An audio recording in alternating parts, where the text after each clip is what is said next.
So last week comes out from Elliot Friedman and Pierre LeBrun, I believe. Both said teams are considering doing home games outdoors. The Bruins are one of the franchises. I think it came out later that a lot more franchises than initially said. Because initially, what was it? The Kings, Anaheim, Bruins, and Penguins.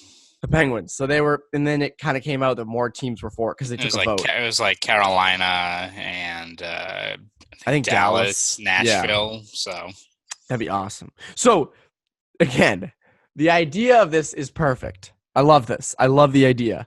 And the Bruins were rumored to have been talking to city officials about Fenway Park, and then they released a statement, I believe. I could not find the statement anywhere last week, but I know that they released one. So that happened, and Fenway Park.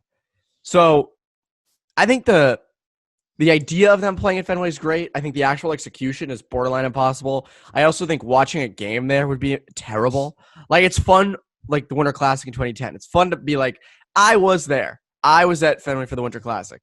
But I don't think you want every game there. If you're a season ticket holder, I don't think you want to be sitting in, like, you know, the grandstand just kind of watching little figures skate around the ice. yeah, no, it's not the most conducive place to watch a hockey game, to say the least. I wasn't there for the 2010 Winter Classic, but I went in 14 and I want to say 17 when they had college hockey there for those games, and it very much loses its luster very quickly. I mean, it's cool when you walk in, you know, you sit down, you're a little chilly, but you know, you get through it because you're chewing up the scenery, you're taking it all in, and then the puck drops and you're like, holy shit, this is terrible. I don't want to deal with this anymore. Yeah.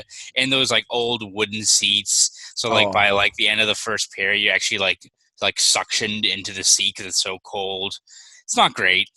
Not a lot of even the new seats closer to the field that are plastic. I mean, those are not fun to sit in 20-degree weather. The only like way you could maybe somewhat enjoy it is if you get up to like, you know, like the pavilion box seats or any of those ones higher up there. But even then, you're also then being exposed to like the 40-mile-per-hour winds that would knock those reporters leaning over. You know, it's like you're damned if you do, damned if you don't. But I mean, in terms of just the general idea, yeah, of course it'd be awesome. And for owners across the league, it makes a lot of sense that, all right, you're not, if the season comes back in mid-January, February, you're not going to have a lot of fans, if any, in the stands, right? So your revenue is going to take a hit. Why not, you know, have open the season with, you know, first couple of weeks having a couple of outdoor games just to get, you know, 5,000, 10,000 fans or something in. Like, of course it makes sense. Is it going to happen in Boston? I don't think so. I think if you look at maybe a few of these other teams that are proposing it that are in, you know, markets that are much more lax with how they're handling the COVID pandemic. So, you know, Texas or I think North Carolina. I think the owner of the Hurricanes even mentioned, you know, they've got the NC State Stadium literally right next to them. So yes. I think he pretty much flat out said like that's what they're hoping to do. So you see a few of these markets and it seems like an easy switch. For Boston, I think it's easier said than done because one, I mean, let's say they do Fenway, which even then it wouldn't be the best viewing experience. But if you get that approved, I don't know how state or local officials aren't going to put a clamp on that right away. I mean, you could make the case that you know, that the pressure's on the state government anyway to probably do more restrictions in the next couple of weeks based on how the numbers are jumping up. So I don't see even how in the span of, you know, 5-6 weeks, it's like, all right, we maybe have gotten this latest spike under control. We're going to send 5,000 drunk Bruins fans into Fenway. Yeah. Like it just doesn't make, you know, it makes sense from the Bruins perspective in terms of getting revenue, but I don't see how they're going to get the green light to do something like that. No, Boston. The thing is, Boston is too strict with their COVID regulations to ever let something like this happen. I mean, this is a great. And what's funny is Boston, in a non-COVID time, if you really wanted to do like outdoor games, Boston would probably be the place. You have Fenway, you have Harvard Stadium, which would be great.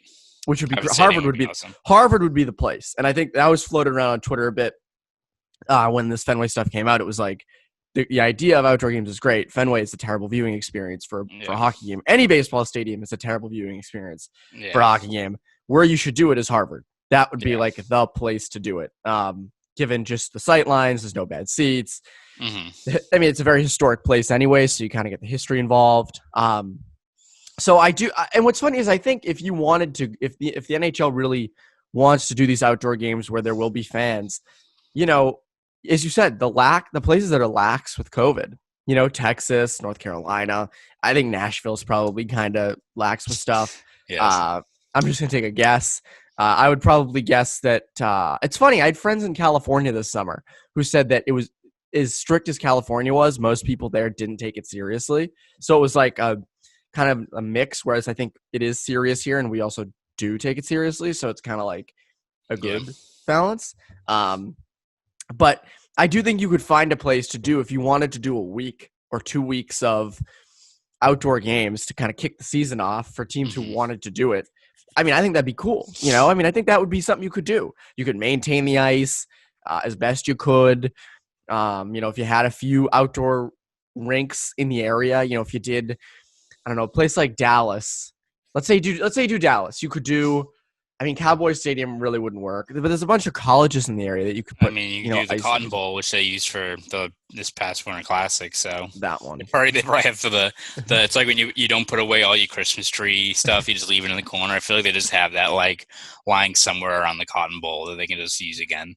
Yeah, so you could do that. I mean, I think that'd be cool, you know, because obviously maintaining outdoor ice for 4 months at NHL, you know, NHL ready ice for Right. 3 or 4 months is borderline impossible.